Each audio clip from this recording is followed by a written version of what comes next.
MRR news ప్రతి దృశ్యం ప్రజాపక్షం నినాదంతో ఆవిర్భవించి సుమారు 8 వసంతాలు పూర్తి చేసుకున్న శుభ సందర్భంగా తెలుగు 2 రాష్ట్రాల్లో పనిచేస్తున్న స్టాఫ్ రిపోర్టర్లకు, జోనల్ ఇన్ఛార్జీలకు, జిల్లా కోఆర్డినేటర్లకు, జిల్లా బ్యూరో చీఫ్లకు, క్రైమ్ బ్యూరో చీఫ్లకు, తెలుగు 2 రాష్ట్రాల్లో పనిచేస్తున్నటువంటి అన్ని నియోజకవర్గాల స్ట్రింగ్లకు, MRR news digital media providers కి, ఎంఎస్ఓలకు, సబ్ ఎడిటర్స్ కి, యాంకర్స్ కి, కెమెరామెన్లకి, ఆంధ్రప్రదేశ్ మరియు తెలంగాణ రాష్ట్రాల్లో పనిచేస్తున్న సిబ్బందికి, ఎంఆర్ఆర్ న్యూస్ ఛానల్ వీక్షిస్తున్న ప్రేక్షకులకు ఇవే మా ఆర్థిక శుభాకాంక్షలు. మా ఛానల్ని వీక్షించండి, లైక్ చేయండి, షేర్ చేయండి, సబ్స్క్రైబ్ చేయండి.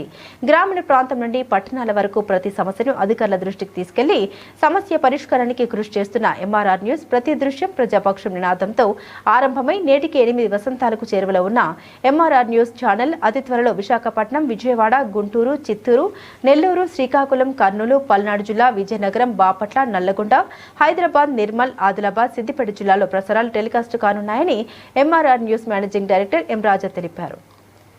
బులెటిన్ ముగించే ముందు హెడ్లైన్స్ మరోసారి. సరైన ఇంటికి సరైన సిమెంట్ ఎంతో ముఖ్యం. విచక్షణతో ఆలోచించండి. రైట్ సిమెంట్ ని ఎంచుకోండి. KCP cement, building the nation since 1958. KCP cement, the right choice.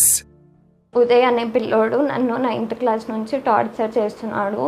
నా వెనకాల పడి నాకు నువ్వే కావాలి, నిన్నే పెళ్లి చేసుకుంటాను, నిన్నే లవ్ చేస్తున్నా అని బెదిరించినాడు. అప్పుడు ఏదో ఫ్రెండ్షిప్ అని ఫొటోస్ దిగినాము, అవన్నీ బయట పెడతా అది ఇది అని బెదిరించినాడు. తర్వాత ఫోన్ చేసి వీడియో కాల్ చేసి ఆ వీడియోస్ అన్నీ రికార్డ్ చేసుకున్నాడు.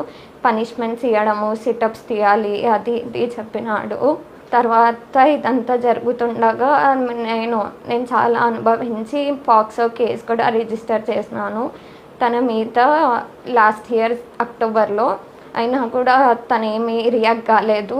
నాకు ఈ సంవత్సరం పెళ్ళి ఫిక్స్ అయింది.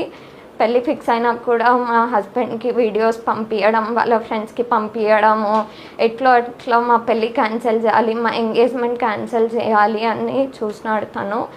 వాళ్ళ వీడియోస్ పంపించి నేను బెదిరిస్తా, నువ్వు నన్నే పెళ్ళి చేసుకోవాలి లేకపోతే చచ్చిపోతాము. నిన్న మే 18వ తేదీ వాళ్ళ నాన్న ఉదయ్ కలిసి వాళ్ళ బాబాయ్ సత్యంని ఇంటికి పంపించారు. ఇంటికి వచ్చారు. ఇంటికి వచ్చి మా తల్లితో, తండ్రితో, నాతో మాట్లాడినారు. నువ్వు నన్నే పెళ్ళి చేసుకోవాలి లేకపోతే నీ వీడియోస్ ఇంకా బయటికి వస్తాయి, మీ హస్బెండ్ వాళ్ళ ఇంటికి పోతాయి, ఇంకా వాళ్ళ కుటుంబ సభ్యులకు పోతాయి, ఇంకా వాళ్ళ ఫ్రెండ్స్కి పోతాయి అని బెదిరించినాడు. ఇది ఇంతటితో ఆగదు, మేము ఇంకా ఎక్కువ స్టెప్స్ తీసుకుంటామని చెప్పినారు.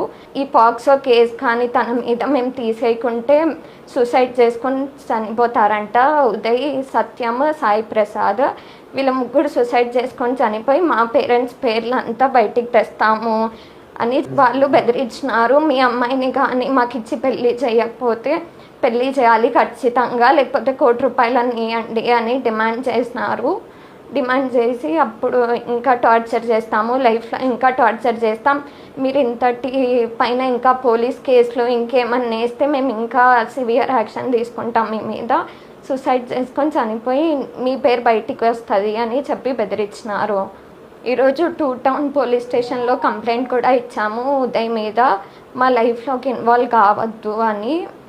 ఇవన్నీ బయటికి వస్తే మేము మా పేరెంట్స్ కూడా సూసైడ్ చేసుకోవాల్సి వస్తుంది. నాకు ఇంకా వేరే గత్యంతరం లేదు. దయచేసి పోలీస్ వాళ్ళు చర్యలు తీసుకోవాలని కోరుకుంటున్నాను.